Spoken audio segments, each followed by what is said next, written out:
Coucou les amis, j'espère que vous allez tous très bien. Bienvenue dans ce nouvel espace de vie. C'est ici désormais que je vais faire mes recettes. Je pense que ça va largement m'inspirer. J'ai retrouvé mon piano, je l'ai bien nettoyé, il marche comme au premier jour. Et aujourd'hui c'est lundi, vous le savez, le lundi on fait des recettes veggie. Et vous l'aurez compris, à ma coiffe, on va commencer les recettes de Noël.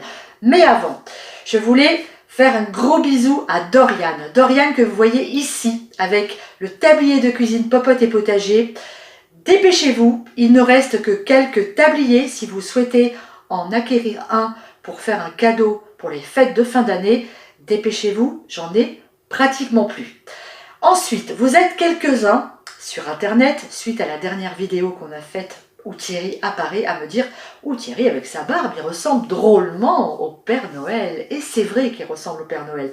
Je vous invite à aller regarder la vidéo que je vous mets à la fin de celle-ci. Une vidéo qu'on avait fait, je crois que c'était en 2017, et où Thierry apparaît en Père Noël. Vous allez voir, c'est hilarant. Parce qu'en fait, on a totalement improvisé et je lui avais dit « Viens m'aider, viens faire le Père Noël, ça va être sympa et tout. » Et là, il s'est pris au jeu et il s'est mis à me faire un Père Noël russe. Je savais même plus quoi dire tellement j'étais morte de rire. Ça a été un peu compliqué à monter comme vidéo. Je vous invite à aller la regarder, elle est vraiment très drôle. Alors aujourd'hui, on va se faire une recette de Noël pour les végétariens, une recette veggie. On va cuisiner le butternut. On va se faire un butternut qu'on va farcir et on va l'agrémenter avec des ingrédients qui vont nous mettre les papilles en explosion, des ingrédients de fête, tout simplement. Allez, je vous montre tous les ingrédients que j'ai besoin pour réaliser cette recette de rôti de butternut farci. Voici les ingrédients qu'il nous faut pour cette recette. Un joli butternut, des échalotes coupées finement, du sarrasin, du piment d'Espelette, du sel, des champignons. Ici, j'ai des cèpes et des bolets ramassés, vous l'avez vu, en octobre 2019 et stérilisés. Il nous faut des figues. On va faire une sauce pour accompagner tout ça avec des cranberries, du sucre cassonade et du vinaigre d'alcool brun. C'est un vinaigre qui est un peu caramélisé. Allez, on va commencer par cuire notre sarrasin. J'ai mis 250 ml d'eau à chauffer et j'ai rincé mes graines de sarrasin. Pendant ce temps-là, je vais ouvrir mon bocal de champignons. Hop là, bien, pchit, tout va bien. On sent impeccable. On va les égoutter, on va les mettre dans du papier absorbant pour les essorer un petit peu avant de les cuisiner. Mon obou, hop, je baisse le feu, je mets mon sarrasin. On va remuer un petit peu et on va laisser cuire à feu doux et à couvert pendant un quart d'heure. Une fois que j'ai bien égoutté et bien essoré mes champignons, je les coupe en fines lamelles. Voilà, comme ça, de cette taille-là à peu près. Ok, voilà, on les coupe tous. Et après, on va les faire rissoler dans un mélange d'huile et de beurre. Allez, on fait revenir nos champignons avec un feu un petit peu vif. On y va. Voilà, il faut bien les saisir. Je vais augmenter même mon feu. Parfait. Bien les saisir pour qu'ils prennent une belle couleur. 15 minutes de cuisson. J'arrête le feu sous le sarrasin. Là, il est encore un tout petit peu croquant. Et maintenant, on va le laisser 10 minutes, tranquille, finir d'absorber l'eau.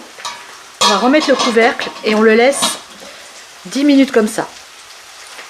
Nos champignons, hein, vous voyez, à feu bien fort. C'est pour ça qu'il faut mélanger beurre et huile. Comme ça évite que le beurre ne crame. Et vous voyez, je veux qu'on ait un aspect comme ça de champignons un petit peu croustillant.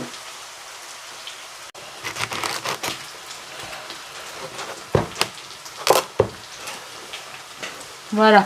Pendant ce temps-là, on s'occupe de notre butternut. On le coupe en deux, dans le sens de la longueur. C'est assez facile, ça se coupe très bien. Ok. Et puis on va maintenant creuser l'intérieur. Quand les champignons sont dorés, j'ajoute l'échalote, du piment d'Espelette et je remélange pour finir la cuisson. Et je termine ma cuisson, j'ai oublié de vous le dire dans les ingrédients, avec une belle cuillère à soupe de crème fraîche épaisse pour lier le tout.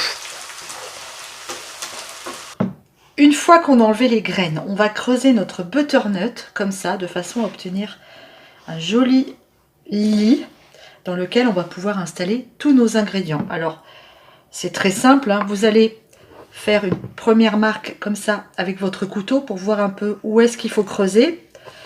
Vous laissez, vous avez vu, à peu près 1 cm partout, autour et en dessous. Donc on fait une marque comme ça, hop, ici et ici. Et après on creuse tout simplement avec notre cuillère à soupe, ou ce que vous avez, hein, si vous avez des cuillères parisiennes, vous creusez avec ce que vous voulez. Vous enlevez la chair et surtout ce qui est important, vous la gardez, parce qu'elle va nous servir. On la met dans une casserole. Et vous allez voir après, on va s'en servir. Voilà, pour l'instant, on va creuser. Toc. Voilà, vous voyez, c'est pas compliqué. Allez, c'est parti. J'ai allumé mon four, il est à 180 degrés et j'ai mis ma chair de butternut ici, avec un peu d'eau salée, à cuire. Notre sarrasin est cuit. On va l'assaisonner avec du sel, avec un peu de piment d'Espelette. Et on va ajouter... Et j'ai encore oublié de le mettre dans les ingrédients, décidément. Il y a tellement d'ingrédients dans cette recette. On va ajouter une belle cuillère à soupe et demie de sirop d'érable. Et on va mélanger tout ça. Pensez au sarrasin. C'est vraiment une super céréale. Lorsque ma chair de butternut est cuite, je l'égoutte et je l'écrase à la fourchette avec un peu de sel et un peu de piment d'Espelette. On va commencer par tapisser notre butternut d'une belle couche de graines de sarrasin. Alors c'est très facile. Voilà. Il faut vraiment recouvrir tout l'intérieur comme ça. Voilà, on va faire un premier lit de sarrasin. Vous voyez, ça tient tout seul, il n'y a pas de souci. Faites attention que votre couche soit bien égale partout et qu'elle remonte bien jusqu'au bord.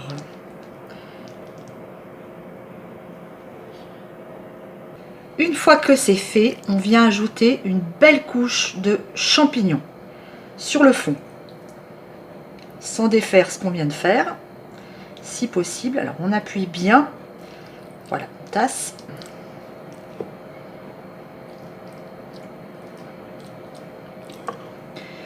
Ensuite, on va venir mettre une couche, je vais prendre une cuillère, hop, de notre écrasé de butternut.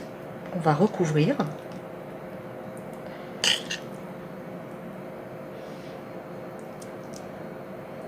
Donc, voilà ce que ça donne. Maintenant, on va insérer nos figues uniquement sur une partie.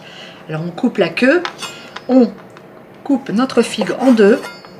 On trouve en ce moment les figues séchées pour les fêtes, il y en a plein. Elles sont pas tout à fait sèches, elles sont demi-sèches. Voilà, on les ouvre comme ça et on les met sur notre plat. On essaye de trouver le moyen, voilà. Et c'est suivant la place que vous avez, vous en mettez. Voilà, moi je pense que je vais en mettre 3,5. Vous voyez, on met nos figues comme ça. C'est parti. On va rassembler nos deux parties, c'est-à-dire qu'on en met, on les met l'une sur l'autre. Voilà. Et là, on appuie un petit peu, alors ça va sortir, mais c'est pas grave. Et on va mettre une ficelle pour la cuisson. J'ai mis un filet d'huile sur ma courge butternut et je vais la mettre 1 heure dans mon four qui est à 180 degrés. Dans une demi-heure, on fait un petit tour dans le four pour voir un petit peu où on en est. Voilà mon butternut au bout d'une demi-heure. On va regarder de l'autre côté. Ouais, magnifique. Très très bien, ça cuit. On va juste l'arroser d'un peu d'huile. Alors j'utilise, je vous l'ai pas dit, de l'huile de tournesol. Il est parfait. Alors pourquoi je ne l'ai pas ficelé partout? Tout simplement parce que j'ai plus de ficelle. Et oui, je suis tombée en panne. Allez, on va remettre un tout petit peu d'huile Voilà. Et on va laisser cuire encore une demi-heure. C'est parti. Allez, à tout à l'heure. Du coup, après la première demi-heure de cuisson, on va préparer la sauce qui va accompagner ce rôti de butternut. C'est une sauce à base de cranberry. Ici, vous trouvez ça dans tous les magasins bio et même dans les grandes surfaces, je pense qu'on en trouve. J'en ai 100 grammes. Je vais les faire cuire avec 100 grammes de cassonade et 1 décilitre de vinaigre. Et on va laisser ça compoter gentiment en remuant de temps en temps. On va laisser réduire et on va obtenir une sauce très acidulée qui va aller parfaitement avec notre rôti. Vous allez voir, c'est très simple. Je vais d'abord mettre mon vinaigre à chauffer. On va ajouter notre sucre, 100 g de cassonade. On va remuer. Et quand le sucre sera dissous, on va ajouter nos cranberry. Mon sucre est fondu, j'ajoute mes petites cranberries. Et je vais laisser mijoter ça tranquillement. J'ajoute ensuite 1 décilitre d'eau et je vais laisser à feu moyen vif quand même, toute la demi-heure de fin de cuisson de mon rôti. Hop, voilà, on va laisser cuire ça gentiment. C'est parti. Voilà, ma sauce est cuite. Maintenant, on va la mixer. Alors, j'ai gardé quelques cranberries pour la déco.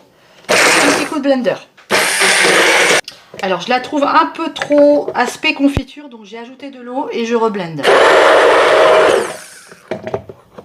Voilà, je préfère. Impeccable. Voilà, là elle me plaît, elle est parfaite. Regardez. Oui, alors n'hésitez pas à rajouter de l'eau. Voilà, impeccable. Notre heure de cuisson est terminée. Alors vous voyez l'aspect de cette courge butternut.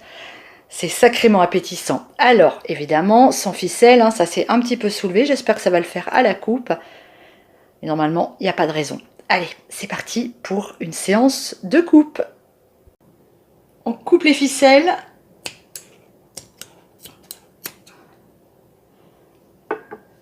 Alors, on prend un couteau à dents, c'est préférable. Et maintenant, c'est le moment de vérité. C'est joli, ça peut aussi être présenté comme ça. Franchement, c'est vraiment très très joli. Bon, on y va. Vous êtes prêts? Moi, je suis prête. Allez, c'est parti. On va faire comme ça. On va enlever d'abord cette partie-là pour avoir... Magnifique. Super bien cuit en tout cas. Oh là là. Magnifique. Ok. Donc là, on ne voit pas encore les champignons. Je vous montre. On est un peu trop près, les bords. On va faire comme ça. Voilà. Alors, une fois qu'on a coupé le bord, lui, on le mangera le lendemain du réveillon. On va faire des belles tranches. Alors, des belles tranches, ça veut dire vraiment... Il faut pas lésiner sur la largeur. Si vous coupez trop fin, ça va partir en sucette. Donc, vous me faites une belle tranche. Allez, on y va. Voilà, ça c'est parfait. Ok, on prend l'accessoire qui va bien. Et on pose dans l'assiette. Hop là! Je vous montre tout de suite. Superbe. Ma sauce est magnifique. On va faire la virgule de sauce là.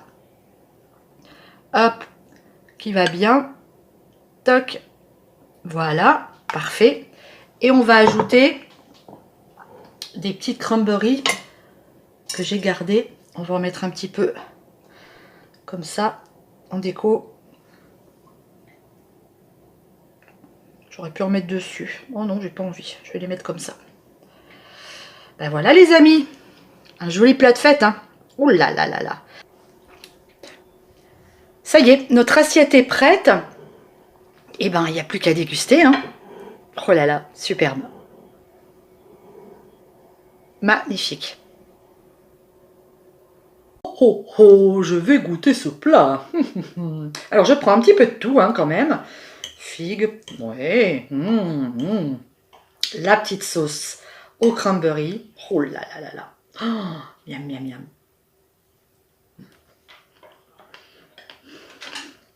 Mmh. Mmh. Mmh. C'est un délice. C'est absolument divin. Mmh. Vous voyez, on peut fêter Noël avec de la cuisine végétarienne, avec des produits simples, des produits sains. Alors, si vous ne trouvez pas de cèpe ou si vraiment c'est un peu cher, tout ça, vous pouvez remplacer par un autre champignon. Voilà, vous faites selon vos goûts, vous faites selon vos moyens, vous faites comme vous voulez, vous adaptez cette recette comme bon vous semble. Je regoute. Mmh. Mmh. Toujours goûter 2 fois. Mmh. Toujours. Mmh. C'est trop bon. Et puis, la petite... c'est comme une petite confiture en fait. Au cranberry, c'est un délice. Je vous embrasse très fort, j'espère que cette recette vous a plu. Surtout, n'hésitez pas à la refaire. Si vous la refaites pendant les fêtes, vous m'envoyez une photo, ok? Allez, gros bisous, on se retrouve mercredi. Ciao! Ah, c'est trop bon.